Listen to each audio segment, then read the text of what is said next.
Hey, yo, folks, let's play with the thought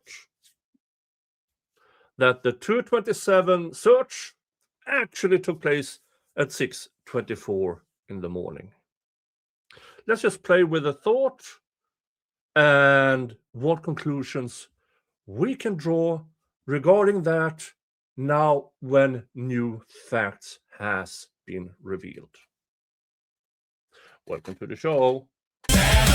Santa Claus, riding in with the winter laws. Santa Claus, streaming live for the roaring masses. Ho, ho, ho, raise them horns, old Judge King in a crown of thorns. Santa Claus, streaming live for the roaring masses. Santa Claus, Santa Claus, Santa Claus, Santa Claus.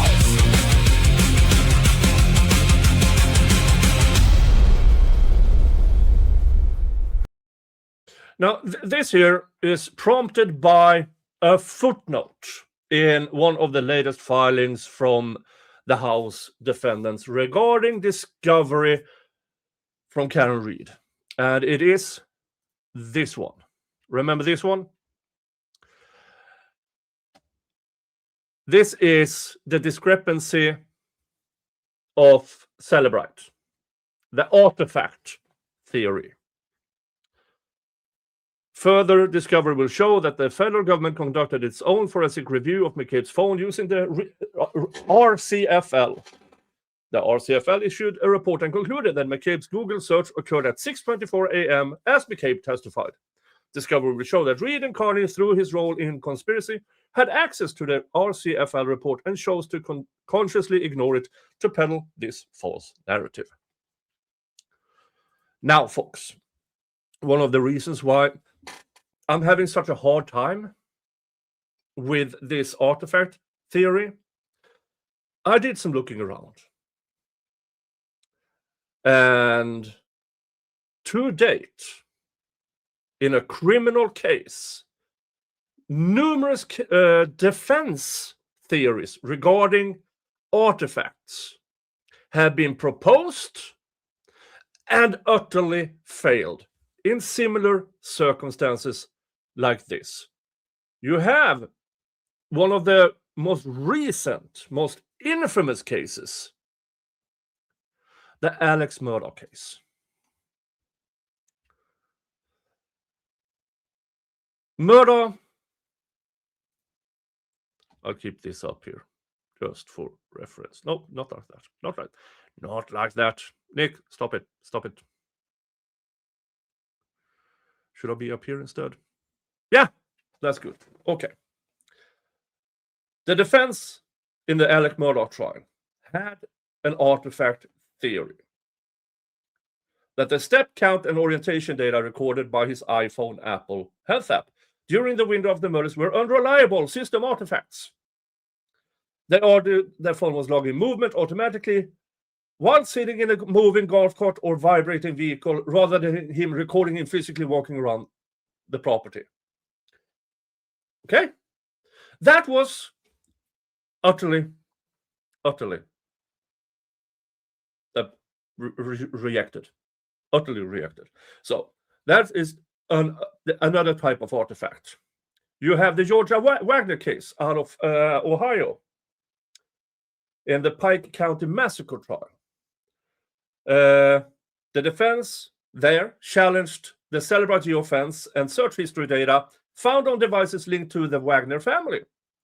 They argued that specific web searches and location pings pointing toward the victims' homes were background app sync data, network artifacts generated by automated Facebook notifications or location sharing features. It failed. The jury completely rejected this. You have Robert Vance out of Louisiana. It was a case involving possession of illicit digital materials. Let's just call it that. The defense argued that incriminated web cache images Web cache image records extracted via the digital forensic software were unsolicited browser artifacts. They claimed the files were automatically cached in the background via pop-up ads or auto-loading links when the defendant was browsing normal news websites. Failed. Michel Trocconi's trial. The artifact theory there was the defense questioned the reliability of timeline data and phone connection logs, suggesting that certain location data points placing devices near trash bins where evidence was dumped were delayed background network synchronization artifacts. Also gone. Then you have another famous case, the Casey Anthony murder trial from 2011. So, long before Karen Read. This case featured a major battle over web browser database history. The defense argued that incriminating Google searches for chloroform were the result of a digital parsing artifact. They claimed the automatic forensic software was misinterpreting background web page advertisement or pop-up redirects, and that the user had actually only visited a benign page about chlorophyll. Rejected. Another older case, David Parker out of New Mexico, 2014. This is about location data. Texas v. Chancey Luna from 2015. System sync artifacts. The Michelle Carter case from 2017. This goes more directly into what this is. The texting self-ending case.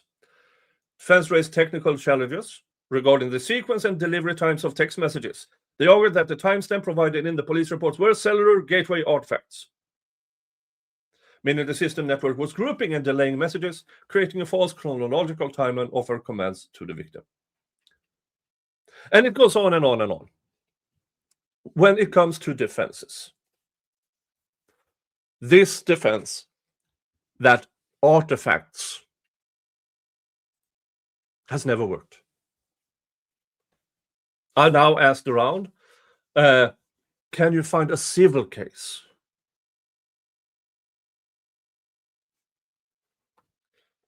Isn't it odd that only when the state claims artifact to strengthen their case is the only time this actually works?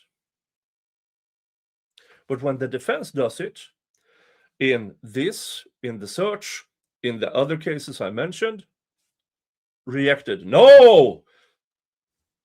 It's the most reliable thing that has happened since sliced bread. Isn't that strange? But, for the sake of argument, let's say this artifact is correct. That Jen McCabe actually searched for this at 6:24 a.m. First of all, what does this do to a lot of other defenses? If this now is accepted science, that Celebrite creates artifacts that can fool forensics examiners. But okay, again, let's play with the thought that Jen McCabe actually did stop at 6:24. 3, 2, 1. Back up. Terry Roberts admitted on the stand during cross-examination that she never heard Karen Read say, check for hypothermia. None of the recordings, dashcam, John's phone was still open. Well, all the recordings, not a single one, corroborates Jen McCabe's story that Karen Read asked her to search for hypothermia. Jen McCabe herself is the only one telling other people too. This happened, planting that in their minds so that they then falsely testify to this in grand juries and in court. Here comes a little theory called consciousness of guilt. If Jen conducted the How's Long to Die in Cold, 6:24 a.m., entirely unprompted, while inviting a story that Karen Reed ordered her to do it, creates a powerful baseline for the theory of consciousness of guilt. In criminal law, consciousness of guilt refers to actions taken by an individual that show they know they are guilty or involved in a crime and are actively trying to deflect suspicion or covering it up. If the search was unprompted, which we now every piece of evidence shows us it was unprompted, means that an alibi was fabricated. And it points directly to several behavioral and legal implications. If Karen Reed never asked for the search, McCabe's immediate decision to blame Reed on the witness stand points to an intentional effort to frame her. Now, this was not only on the witness stand, this started not on the first interview, but subsequent interviews. It points to premeditated deflection. It suggests that the moment John O'Keefe's body was found, McCabe's primary instinct was not just to look up medical information, hypothermia, but to immediately anchor the blame to Reed. By falsely claiming Reed screamed the phrase, which she never did, or even asked silently, there's no evidence of it. McCabe attempted to create verbal evidence of Karen's guilt, using her own phone search as the physical receipt for it.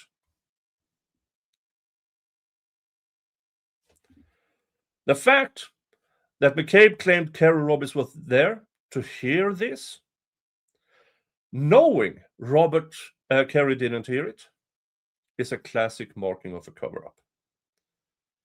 In the consciousness of guilt analysis, an innocent person panicking by a tragedy generally tells the raw truth of their panic. I was so terrified, so I looked it up. A person experiencing consciousness of guilt actively tries to manufacture a corroborative bubble. Dragging Roberts into this lie was an attempt to make the frame job legally bulletproof, a tactic that collapsed under cross-examination. Then you have the sinister choice of words. If an innocent person sees a friend frozen in the snow and wants to help, their unprompted search logic usually leans towards rescue or survival. How to perform CPR. Signs of hypothermia, where to check for the pulse. A lot of things an innocent person would look for was regarding how do I save this person?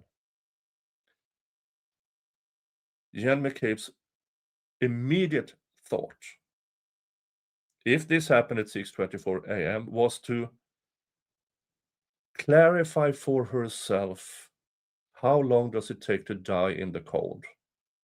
How long does it take to die out of hypothermia? That is not the wording of an innocent person.